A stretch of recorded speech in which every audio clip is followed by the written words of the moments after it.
প্রধানমন্ত্রী তো একবার এক এক কথা বলছে। প্রধানমন্ত্রী তো 2018 সালে একই সরকার যখন ছিল তখন উনি বলেছিলেন না কোটা প্রথা থাকবে না, এখন আবার আরেক কথা বলছেন, কয়েকদিন পরে আবার অন্য কথা বলবেন। আমি বলতে চাই যে আমি যত বরাদ্দ এই পর্যন্ত পাইছি, আমি হচ্ছে কি এমপি হিসাবে ট্রাস্টি, এই টাকা জনগণের জানার অধিকার আছে। আমি অনেকটা অজগরের মতো দৌড়াইয়া ধরি না, তবে আমার পেছের মধ্যে যদি কোনো দুর্নীতিবাজ বা কে যে পড়ে তারে আর আপনি বাঁচাইতে পারবেন না। সম্মানিত দর্শক, কোঠা বিরোধী আন্দোলন ইতিমধ্যে শুরু হয়ে গিয়েছে, যা দিন দিন প্রকট হচ্ছে। অন্যদিকে এক শিক্ষার্থীর বক্তব্যকে কেন্দ্র করে এবার যেন সোশ্যাল মিডিয়াতে ব্যাপক সাড়া ফেলে দিয়েছে। অন্যদিকে ব্যারিস্টার সুমন যে বক্তব্য দিয়েছেন বা ওই শিক্ষার্থী যে বক্তব্য দিচ্ছেন, মাননীয় প্রধানমন্ত্রীর কোনো কথারই ঠিক নেই। বর্তমানে তিনি কীভাবেই বা দেশ চালাচ্ছেন এমন কিছু গুরুত্বপূর্ণ চাঞ্চল্যকর তথ্য দিয়েছে সেই শিক্ষার্থী। আপনাদেরকে দেখাবো সম্পূর্ণ সেই ভিডিওটি, নাটের সম্পূর্ণ ভিডিওটি দেখার অনুরোধ রইল। এবং আমাদের চ্যানেলটিকে যদি নতুন দর্শক হয়ে থাকেন তাহলে অবশ্যই সাবস্ক্রাইব করে আমাদের সঙ্গেই থাকবেন। অন্যদিকে যেই ব্যারিস্টার সুমনকে হুমকি দিয়েছেন তা শনাক্ত করে বর্তমানে সেটি অন্যদিকে মোড় নিয়ে যাচ্ছে, এমনকি সরকার কর্তৃকও ফেঁসে যাওয়ার সম্ভাবনা রয়েছে। নাটের সম্পূর্ণ ভিডিওটি দেখবেন এবং আমাদের সঙ্গেই থাকবেন। মূল ভিডিওটি জুড়ে রয়েছে চাঞ্চল্যকর কিছু সৃষ্টির বক্তব্য। প্রধানমন্ত্রী তো একবার এক এক কথা বলছে। প্রধানমন্ত্রী তো 2018 সালে একই সরকার যখন ছিল তখন উনি বলেছিলেন না কোটা প্রথা থাকবে না, এখন আবার আরেক কথা বলছেন, কয়েকদিন পরে আবার অন্য কথা বলবেন। উনি বলেছেন যে আমাদের পড়াশোনা করতে এবং এটা যৌক্তিক আন্দোলন হচ্ছে না। ঠিক আছে, উনার কথা মেনে নিয়ে আজকে আমরা সবাই বাসায় চলে গেলাম এবং আমরা খুব পড়াশোনা করলাম এবং চমৎকার একটা রেজাল্ট করলাম। তারপর কি হবে? চাকরিটা আমাদের কে দেবে?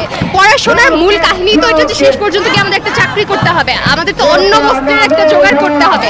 সেটা আমরা কেমন করে পাবো যদি কোটা প্রথার কারণে বেশিরভাগ মেধাবীরাই নিয়োগ না পায়? কিন্তু আপনাদের এই আন্দোলন সংগ্রামের পরেও কিন্তু হাইকোর্ট কিন্তু অলরেডি রায় দিয়েছে, তাহলে এই হাইকোর্টের রায়ের বিরুদ্ধে হয়ে যাচ্ছে না?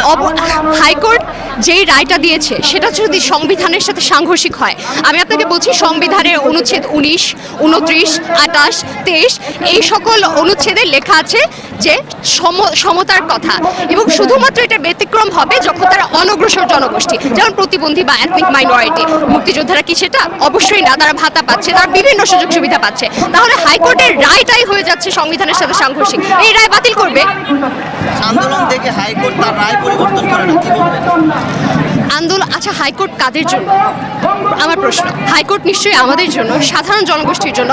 হাইকোর্ট 10 বছর পর এই প্রধান বিচারপতিও থাকবে না, আমাদের এইখানের একজন মেধার ভিত্তিতে যখন নিয়োগ দেওয়া হবে এইখানের একজন হবে সেই প্রধান বিচারপতির জায়গায়। হাইকোর্ট যেখানে আমাদের অধিকার সংরক্ষণের কথা, সেখানে আমি সংবিধানের সাথে সাংঘর্ষিক রায় দিলে অবশ্যই সেটা বাতিল করতে হবে। সর্বোপরি যদি আপনাদের এই আন্দোলন সংগ্রামের পরেও তা ব্যর্থ হন, তাহলে আসলে বাংলাদেশের পরবর্তী প্রজন্ম আসলে কি হতে পারে? মেধাহীন প্রথমত, আর ইনশাল্লাহ আমরা ব্যর্থ হব না, এটার কোনো সম্ভাবনা আমরা দেখছি না। সম্ভাবনা দেখছি না, যেখানে প্রধানমন্ত্রী বলছে আপনাদের এই প্রধানমন্ত্রী তো একবার এক এক কথা বলছে। প্রধানমন্ত্রী তো 2018 সালে একই সরকার যখন ছিল তখন উনি বলেছিলেন না কোটা প্রথা থাকবে না, এখন আবার আরেক কথা বলছেন, কয়েকদিন পরে আবার অন্য কথা বলবেন। মেধাবীরা 44% নিয়োগ পাচ্ছে, তার মানে 56% যারা, তারা সেই মেধাবীর সমকক্ষ নয়। তার মানে মেধাবীদের যেখানে বঞ্চিত করে কোটাধারীদের দেওয়া হচ্ছে, সেখানে তো চাকরিতে বা বিভিন্ন উন্নয়নমূলক কর্মকাণ্ডে ওরকম আশার মতো ফল পাওয়া যাবে না, এটাই স্বাভাবিক। যেখানে হচ্ছে সরকার আপনাদের এই কোঠা পাথার বিপক্ষে চলে গেছে বলা যায় একরকম, এবং আমরা দেখছি যত বিরোধী দলগুলো আছে, বিএনপি সহ যে বিরোধী দলগুলো, তারা এই কোঠা প্রথার তারা আপনাদের পাশে দাঁড়িয়েছে এবং তারা সমর্থন করেছে। কি বলবেন? কি বলবো, ওনারা যৌক্তিক দেখেছে, ওনারা আমাদের পথে এসেছে, আশা করি একসময় সরকারও আমাদেরটা যৌক্তিক দেখবে। প্রথমত উনি যে বলেছেন যে এটার যৌক্তিকতা উনি দেখেন না, কেমন করে উনি এটার যৌক্তিকতা দেখেন না সেটার যৌক্তিকতা আবার আমি দেখি না। একটা চাকরিতে যদি 56% কোটা ভিত্তিতে নিয়োগ দেওয়া হয়, তাহলে 44% থাকে মেধাবীদের জন্য, এটা কেমন করে যৌক্তিক? সত্যি আমার মাথায় গোলায় না। আর আমরা চাচ্ছি যে কোটার সংস্কার করা হোক। কোটা সংস্কার আর পুরোপুরি কোটা নির্মূল দুটা এক নয়। সংবিধানে লেখা আছে যেটা, যে যারা অনগ্রসর জনগোষ্ঠী তাদের জন্য আমরা চাই যে কোটা থাকুক, যেমন প্রতিবন্ধী বা এথনিক মাইনরিটি যারা, তাদের জন্য কোটা থাকুক। কিন্তু মুক্তিযোদ্ধারা তো অবশ্যই অনগ্রসর জনগোষ্ঠীর মাঝে পড়ে না, আমরা চাই সেই কোটাটা না থাকুক, নারী কোটা না থাকুক, জেলা ভিত্তিক কোটা না থাকুক। জি, এই কথা যে বলা হচ্ছে, আজকে বেশিরভাগ ছাত্র কিন্তু ময়দানে। আমার মনে হয় এইটা খুব কম অংশের এটা দাবি, কারণ আমাদের আশেপাশে আশেপাশে অনেকে আছে যাদের বাবা দাদা নানা মুক্তিযোদ্ধা ছিলেন এবং তারাও বলছেন যে না, নিয়োগে মেধাভিত্তিক নিয়োগ দেওয়া উচিত। এই যে মুক্তির রাজাকার, এটা খুবই উস্কানিমূলক কথাবার্তা, খুবই ওই যে খোঁচা দেয় না মানুষ, ও ধরনের কথাবার্তা। আপনারা চান কত পার্সেন্ট কোটা দেখো? আমরা চাই যে একটা সার্ভে করা হবে যে এথনিক মাইনরিটি অথবা যারা প্রতিবন্ধী তাদের জন্য, তাদের সহায়তায়, তাদেরকে অগ্রসর জনগোষ্ঠীতে আনার জন্য যতটুকু প্রয়োজন হয়, যৌক্তিক যতটুকু ততটুকু।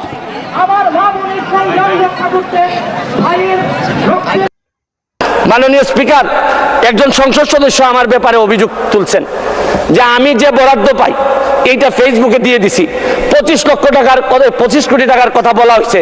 আমি বরাদ্দ, মাননীয় সদস্য, আজকে বক্তার তালিকা অনেক বড়, 1 মিনিটে শেষ করুন।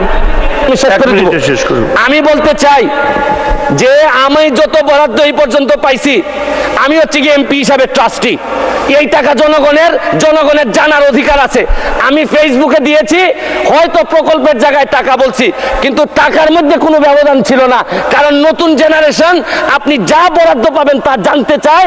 এবং আমি বিশ্বাস করি বঙ্গবন্ধুর আদর্শের সৈনিক হিসাবে আমি এই ট্রান্সপারেন্সি আমার মধ্যে এটা থাকতে হবে। এবং আমি এই কথা বলি, আমি আমার এলাকার এমপি হয়েছি। মাননীয় স্পিকার, আমি মাননীয় প্রধানমন্ত্রীকে চিনি। আমি এই মাননীয় সদস্য, সময় শেষ, 1 মিনিটে। আপনাকে একটা সালাম দিয়ে আমি আমার যাত্রা শুরু করতে চাই। আপনার ছোটখাটো যে একটা সমস্যার কথা শুনতে চাই, যে আসা যাওয়ার ব্যাপারে কি কি করলে আপনাদের আরো উন্নতি হবে মনে করেন? আজকে আমার জীবনের সেরা একটা দিন। এমপি হিসাবে শপথ নিয়ে সরাসরি চলে আসছি এয়ারপোর্টে। আমি দুবাইতে একটা বক্তব্যতে বলছিলাম, জীবনে যদি কখনো এমপি হই তাহলে একজন প্রবাসীকে স্যালিউট দিয়ে এমপির কাজ আমি শুরু করব।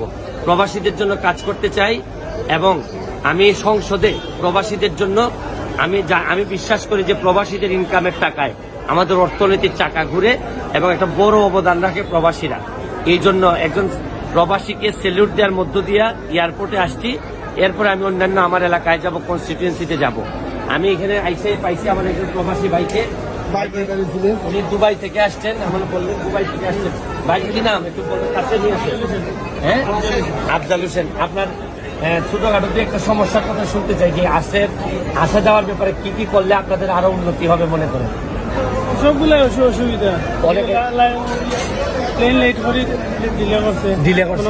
লাকি পাইতে 2 ঘন্টা লাগছে, টলি পাইতে আবার লেট করছে, টলি লাইন করা লাগে, লাইন লাগছে, অনেক অসুবিধা।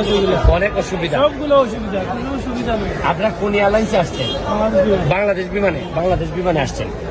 এতে সরেন না একটু প্লিজ, এখন একটু সরেন। হ্যাঁ, এখন হচ্ছে গিয়ে আপনি শুনতে পাচ্ছেন যে আমি যেদিন এমপি হিসাবে শপথ নিলাম সেদিন একজন প্রবাসীরে দিয়ে সমস্যা দিয়ে শুরু করলাম।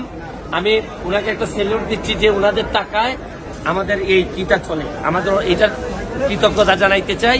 আমি এমপি মনে করি একটা দায়িত্ব পালন করতে চাই। আমি যেসব সমস্যা নিয়ে আজকে কথা বলবো না, প্রায় অনেক কথা সমস্যা নিয়ে আমরা বলছি।